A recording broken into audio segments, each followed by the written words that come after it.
তারেক রহমানের বিরুদ্ধে দেশি বিদেশি আরেকটি ষড়যন্ত্র ওনার বিরুদ্ধে হচ্ছে। ওনাকে ওনার মা মুমূর্ষ অবস্থায় আছে, ওনাকে দেশে আসতে দেওয়া হচ্ছে না। আজকে উনি ওনার মার শয্যার পাশে, উনি ওনার মার পাশে অবস্থান করতে পারছেন না, অত্যন্ত দুঃখজনক।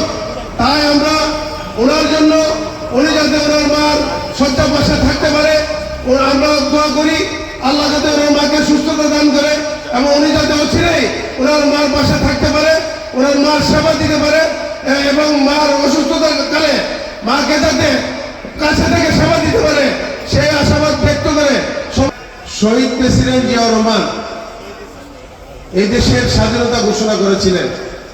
এই দেশের স্বাধীনতা ঘোষণা করেছিলেন এই দেশের স্বাধীনতার ঘোষক।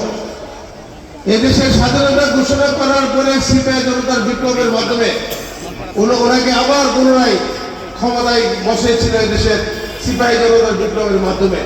ওনাকে একটি কুচক্রীতে দেশি বিদেশি ষড়যন্ত্রের মাধ্যমে ওনাকে হত্যা করা হয়েছে। ওনাকে হত্যা করার পর দেশনেত্রী বেগম খালেদা জিয়া এই দেশের নেতৃত্ব হাতে নিয়েছেন, এই দেশের গণতন্ত্রকে সুসংগঠিত করার জন্য উনি দায়িত্ব নিয়েছেন।